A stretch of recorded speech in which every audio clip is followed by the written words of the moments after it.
Hey everybody, Jeff Miller here, head of SAT instruction at Target Test Prep. I'm excited today to talk about some tips on how to improve your SAT score. Let's jump in. Number one, locate and find the skill gaps. That's huge. If you're not getting the score you need, that means somewhere content is probably an issue. Maybe on the math side, maybe on the verbal side, but you got to figure that out. So how do you figure out if you have skill gaps? Well, you dive into your material, you do some topical practice. Maybe you do 50 questions on a couple topics. By doing that, you can see if there's micro issues within those topics. Because let's say just with quadratic equations, for example, maybe you're good with things like foiling and factoring and quadratic identities, but maybe your real struggle is with the quadratic formula or the discriminant. So by doing that topical practice, you can figure out, hey, here's my skill gaps, here's how I fix them, and then you rinse and repeat with the rest of math and verbal. Tip number two, start maintaining an error log. Error logs are great because not only do they cover things that you have gaps in from content errors, like we discussed a second ago, but also they help you with those pesky errors that you get where they are where they are macro across math and verbal. Can you not read your own handwriting? Are you rushing? Are you getting nervous? Are you finding that you're going for trap answers? So basically, you need to be recording these errors in real time in both math and verbal. The reason why is because if you make those errors constantly in your practice, you're certainly going to make them on test day. So if you can get those cleaned up, tucked away so that they're not affecting you by the time you start doing your SAT practice exams, on test day, you should have a much improved score.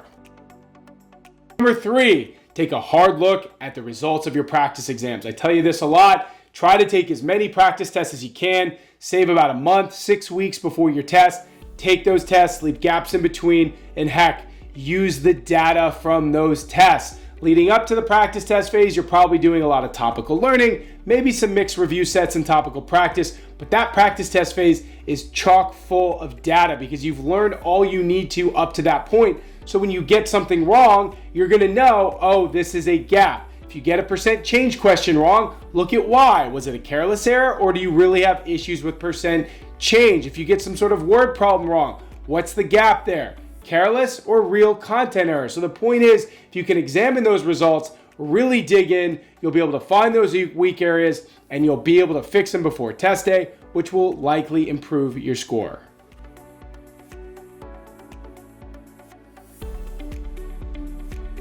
Tip number four, are you making careless mistakes? So this is one of the things you're gonna be able to put into your error log, but careless mistakes are killer. So why would you be making them if you are? Well, one thing is maybe you're rushing. Maybe you're in the back of your mind, you know, okay, the SAT is a timed exam. I have to be done in a certain amount of time, so I need to rush. Well, what happens when you rush? With anything in life, you start to make careless errors.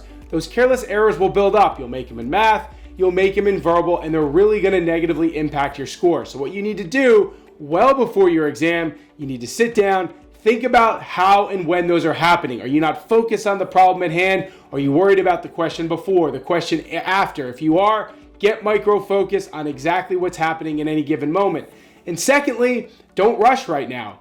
Yes, the SAT is timed, but when you're initially doing what you need to do things untimed, get your accuracy up, and I promise you, speed will come and speed will come naturally. So if you become naturally fast, you're focused on the moment, you'll get rid of those careless errors, and you'll improve your SAT score. Number five, have I been following a topical study plan? Look, if your score isn't improving in the SAT, really analyze how you've been studying. What do a lot of people do? They snag the SAT book, they jump in, they're like, heck, 600, 700 questions, this is great. I'm just gonna do them all and I'll get good. The problem with that is, those are a mixed bag of questions. You're not gonna get your footing in any one topic early on in your prep if you're jumping around. So eliminate that, don't jump around. Do topical studying. What does that mean? It means learn one topic at a time, practice just that topic till you've mastered it, rinse and repeat with all of quant and verbal. If you're making your own study plan, make it so that it's topical. If you want to use a course like Target Test Prep, great. We have our own study plan, which is topical in nature. Trust me, there's so much to learn for the SAT. Topical learning, topical practice is key. If you can do that, amongst some of the other things, you will get a higher SAT score. Tip number 6, and my final tip, and this is important: do you have test anxiety? A lot of people do. Heck, a lot of people have anxiety in general, and there's ways to control it, but you gotta look at what's happening when you're taking these tests.